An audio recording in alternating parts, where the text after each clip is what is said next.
Sometimes answers don't arrive all at once. Sometimes they arrive slowly, and sometimes they don't arrive at all. I woke up the next morning with a strange sense of resolve. Nothing had changed. Jason still hadn't explained anything. I still didn't know what had happened. I still didn't know whether I would ever get the answers I desperately wanted. All I knew was that last night, Jason removed himself from my life. I didn't know why. Few things made sense at that point. Only one thing was clear: that life was moving forward whether I was ready or not. And if life was moving forward, then I had to. I got dressed, gathered my documents, and left the hotel.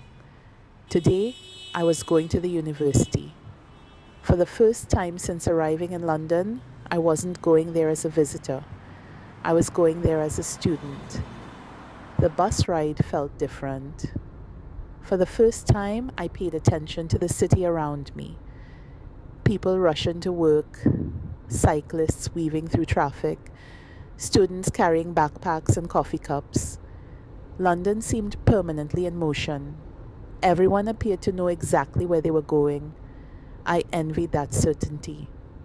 As the bus rolled through the city, my thoughts drifted back to Jason. I really didn't want them to, but grief has a way of ignoring instructions. Maybe I should have gone to London with him. The thought appeared unexpectedly.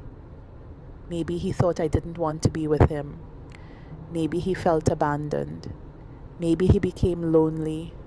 Maybe he got tired of waiting. The possibilities were endless, and that was the problem. When you don't know the truth, your mind creates 1,000 versions of it, most of them painful. I shook the thoughts away as the university came into view. I couldn't afford to fall apart. Not today. Today I had things to do. Real things. Practical things. Things that would determine what happened next. The campus looked even more impressive than it had in the brochures. Students moved between buildings. Groups stood chatting outside the lecture halls. Some looked confident. Others looked just as nervous as I felt. For the first time in days, I felt something other than sadness. I felt purpose. The morning passed quickly. Registration, paperwork, student identification, fee payments, more paperwork. University life, it seemed, was remarkably consistent regardless of the country. Eventually, I found myself standing outside the housing office. I paused for a moment before entering. Then something occurred to me. Jason had insisted that I accept the university accommodation offer. At the time, I thought it was unnecessary. I was coming to live with him. That had always been the plan. Yet, he had encouraged me not to reject it. At least he had done that. Whatever else had happened, at least he hadn't left me completely stranded. That thought didn't erase the hurt, but it mattered. Inside, the housing officer was kind and patient. She explained all the available options. Some were shared accommodations for postgraduate students. Others were private apartments specifically reserved for doctoral candidates. She showed me photographs, floor plans, locations, distances from campus. One particular option caught my attention: a one-bedroom apartment about 30 minutes from the university by foot. It wasn't extravagant, but it looked peaceful, comfortable, like somewhere I could build a life. I selected 4 properties to visit over the next 2 days. If everything went smoothly, I could move in the following week. The moment I left the housing office, I realized something had changed. I was going to have somewhere to live, my own place. Not a hotel room, not a temporary arrangement, a home. For the first time since arriving in London, the heaviness in my chest eased slightly. Just a little, but enough to notice, enough to breathe. When I left campus, I realized something else. I was hungry, actually hungry. I hadn't felt that in days. I followed the scent of food to a small takeaway shop and ordered fish and chips. The meal felt almost symbolic. Another first, another step, another reminder that I was here now, really here. With my food in hand, I found myself walking toward the Thames. The river stretched before me, calm and steady. Tourists wandered nearby. Boats moved slowly across the water. Historic buildings stood alongside modern ones. The city felt old and new at the same time. I sat on a bench and opened my meal. For the first time since arriving in England, I allowed myself to simply observe, to notice, to experience the beauty I had been too consumed by grief to see. The city wasn't responsible for my heartbreak. London hadn't hurt me. London was simply there, waiting to be discovered. As I ate, I found myself studying people, the way they dressed, the way they spoke, the way they interacted. I smiled. So this is what Londoners are like. Would I become one of them? Would I learn their habits, their expressions, their routines? Would I eventually feel like I belonged here? The thought sparked something inside me. Excitement, a feeling I hadn't experienced since before I boarded the plane. It wasn't a dramatic transformation. The sadness remained.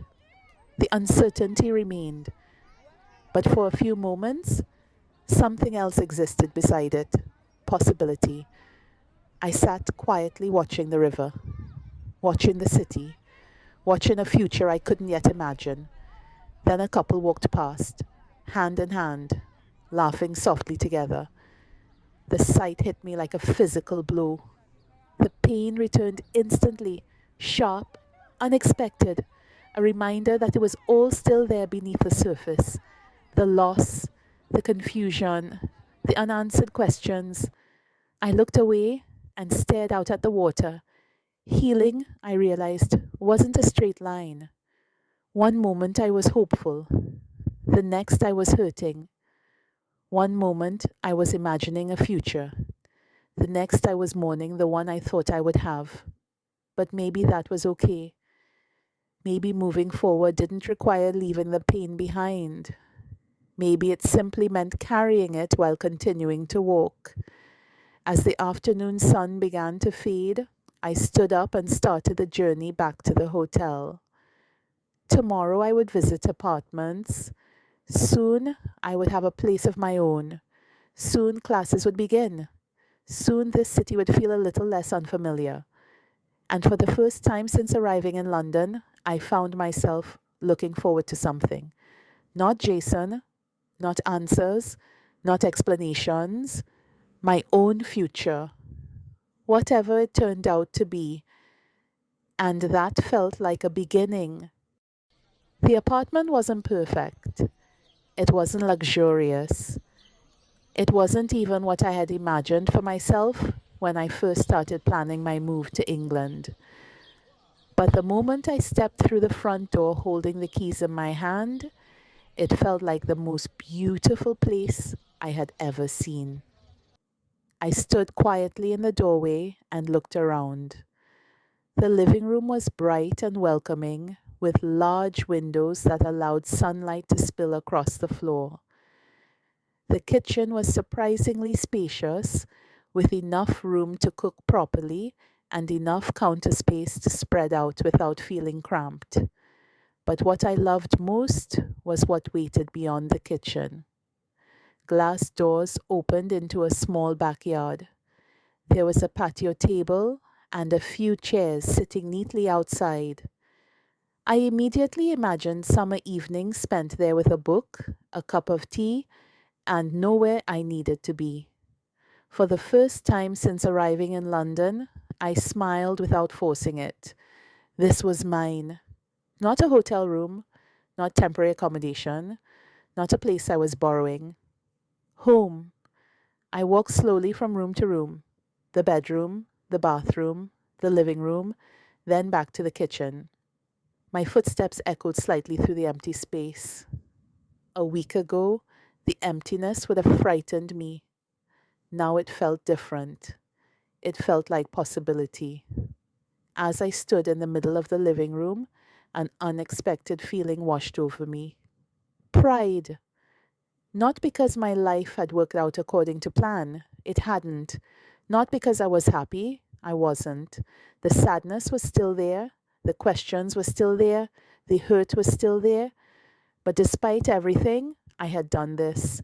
I had crossed an ocean, found a hotel, navigated a city I barely knew, registered at a university, viewed apartments, signed documents, and secured a place to live, alone, without Jason.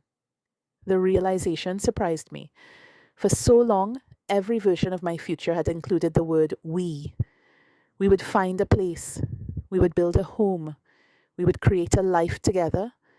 Standing there in my empty apartment, I realized something important. I wasn't lost without him.